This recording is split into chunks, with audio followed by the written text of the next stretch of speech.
ចង់ចេះធ្វើវីដេអូរកលុយជាមួយនឹង YouTube ដែរប៉ុន្តែធ្វើវីដេអូទៅអត់មាន view តើនេះមកពីបញ្ហាអ្វីចំណុចនេះគឺជាចំណុចមួយដែលសំខាន់មែនទែនដែលខ្ញុំចង់ធ្វើការពន្យល់ទៅកាន់បងប្អូនមួយចំនួនដែលគាត់ជាអ្នកថ្មីឬគាត់មានគោលបំណងចង់ធ្វើវីដេអូឲ្យមានអ្នកមើលនៅក្នុង YouTube របស់យើងការធ្វើនៅលើ YouTube បងប្អូនទាំងអស់គ្នាត្រូវតែមានផ្នត់គំនិតមួយដែលគេហៅថាជា mindset នៅក្នុង mindset ហ្នឹងក៏វាមានច្រើនផ្នត់គំនិតដែរប៉ុន្តែខ្ញុំលើកយកតែពីរទេទី1 YouTube មិនមែនជាផ្លូវដែលអាចរកលុយបានលឿនទី2 YouTube ត្រូវការសន្សំទិន្នន័យចេញពីវីដេអូរបស់យើងដើម្បីជួយរុញវីដេអូរបស់យើងនៅថ្ងៃមុខអញ្ចឹងបើសិនជាយើងចង់ធ្វើ content ចង់ឲ្យមានអ្នកមើលប៉ុន្តែយើងខំធ្វើទៅហើយវាមិនមានអ្នកមើលបញ្ហាមកពីធ្វើវីដេអូចង់ឲ្យគេមើលប៉ុន្តែមិនព្រមធ្វើវីដេអូដែលគេចង់មើលបងប្អូនទាំងគ្នាយល់ពាក្យហ្នឹងអត់ពាក្យនេះគឺមានន័យខ្លាំងមែនទែនបើសិនជាបងប្អូនទាំងអស់គ្នាយល់អំពីពាក្យដែលខ្ញុំនិយាយអំបញ្ញមិញចំណុចដែលយើងធ្វើវីដេអូចង់ឲ្យគេមើលតែយើងមិនព្រមធ្វើវីដេអូដែលគេចង់មើលនេះគឺជាចំណុចមួយដែលបងប្អូនភាគច្រើនគាត់ភ្លាត់ហើយគាត់តែងតែគិតមិនដល់ថាមូលហេតុអ្វីគាត់ធ្វើ content ឬក៏ធ្វើវីដេអូទៅមិនមានអ្នកមើល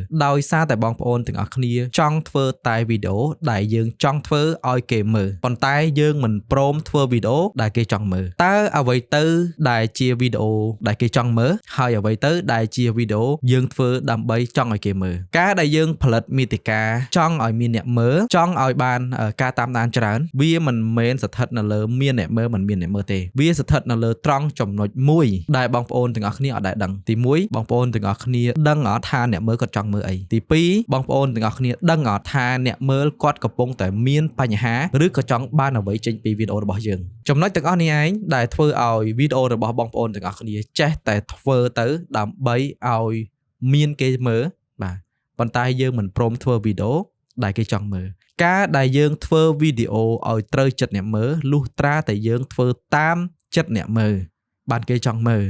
យើងមិនមែនធ្វើវីដេអូឲ្យគេចង់មើលទាំងដែលគេមិនចង់មើលវីដេអូរបស់យើងអ្វីទៅធ្វើវីដេអូឲ្យត្រូវចិត្តអ្នកមើលការធ្វើវីដេអូឲ្យត្រូវចិត្តអ្នកមើលគឺមានរូបមន្តពិសេសនៅក្នុងហ្នឹងដែលខ្ញុំបានរៀបចំសម្រាប់បាទមានវគ្គសិក្សារបស់ខ្ញុំគឺ content creator ក៏មាននៅក្នុងហ្នឹងហើយវគ្គសិក្សា YouTube creator ក៏មាននៅក្នុងហ្នឹងដែរនៅក្នុង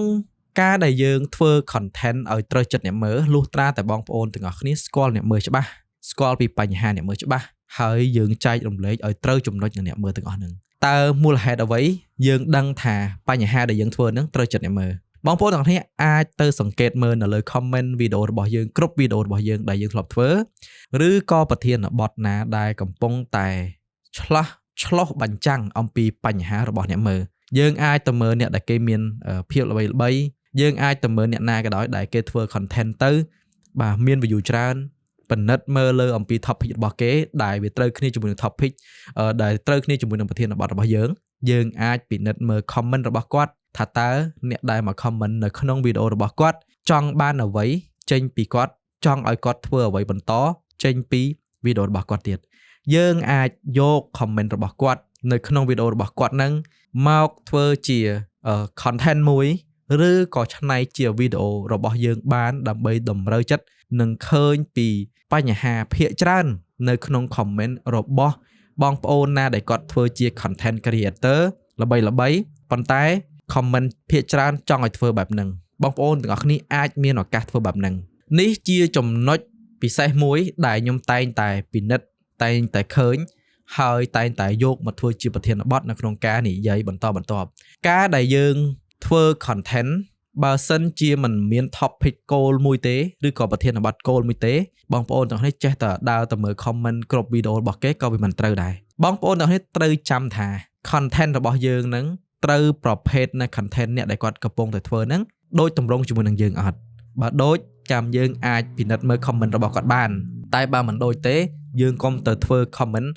យក comment ហ្នឹងធ្វើជាប្រធានបទ goal មួយសម្រាប់ធ្វើវីដេអូចំណុចសំខាន់មួយទៀតបើសិនជាបងប្អូនទាំងអស់គ្នាធ្វើវីដេអូមួយរយៈហើយយើងអាចនឹងមាន comment ជាច្រើនយើងអាចនឹងមាន comment ភាគច្រើនដែលចង់ឲ្យយើងធ្វើអ្វីបន្តបាទឬក៏គាត់ជួបបញ្ហាអ្វីបន្តឬមួយក៏គាត់ស្នើឲ្យយើងធ្វើប្រភេទវីដេអូអ្វីបន្តអាចយកមកធ្វើជាវីដេអូបន្តទៀតបានចំណុចសំខាន់មួយទៀតគឺការបាទ re-content ឡើងវិញបាទមានន័យថាគឺយើង renew content យកប្រធានបទ content ចាស់ដែលធ្លាប់ធ្វើពីមុនមកកែច្នៃឲ្យក្លាយជា content ថ្មីដែលដូចតម្រង់គ្នានឹង content ចាស់បន្តទៀតបើសិនជា content ចាស់ហ្នឹងធ្វើទៅចំចំណុចអ្នកមើល ឬក៏ធ្វើទៅទទួលបាន view ច្រើននៅក្នុង content ចាស់ហ្នឹងយើងអាចលើកយក content ចាស់ហ្នឹងធ្វើជា part 2 បាទធ្វើជាភាគ2ភាគ3ដែលបន្តចេញពី content ចាស់របស់យើងដែលមានអ្នកមើលស្រាប់នេះគឺជាចំណុចមួយដែលជាចំណុចសំខាន់មែនទែនខ្ញុំអត់អាចធ្វើការចែករំលែកទៅលើខ្លឹមសារឬក៏ចំណុចគ្រឹះនៅក្នុងការតើយើងគួរតែរៀបចំបែបណាឲ្យត្រូវចិត្តអ្នកមើលហើយមានចំណុចអីខ្លះបើចង់ដឹងចំណុចទាំងអស់នឹងកាន់តែច្បាស់អាចរៀនវគ្គសិក្សា YouTube Creator ជាមួយខ្ញុំក៏បានបាទឬក៏រៀនវគ្គ Content Creator ក៏បានអញ្ចឹងសម្រាប់វីដេអូនេះគឺខ្ញុំមានតែប៉ុណ្្នឹងឯងសង្ឃឹមថាបងប្អូនទាំងអស់គ្នាទទួលបានចំណុចទាំងអស់នេះហើយយកទៅអភិវឌ្ឍខ្លួនឯងបន្តទៀតជួបគ្នាជាមួយខ្ញុំបាទនៅវីដេអូបន្តទៀត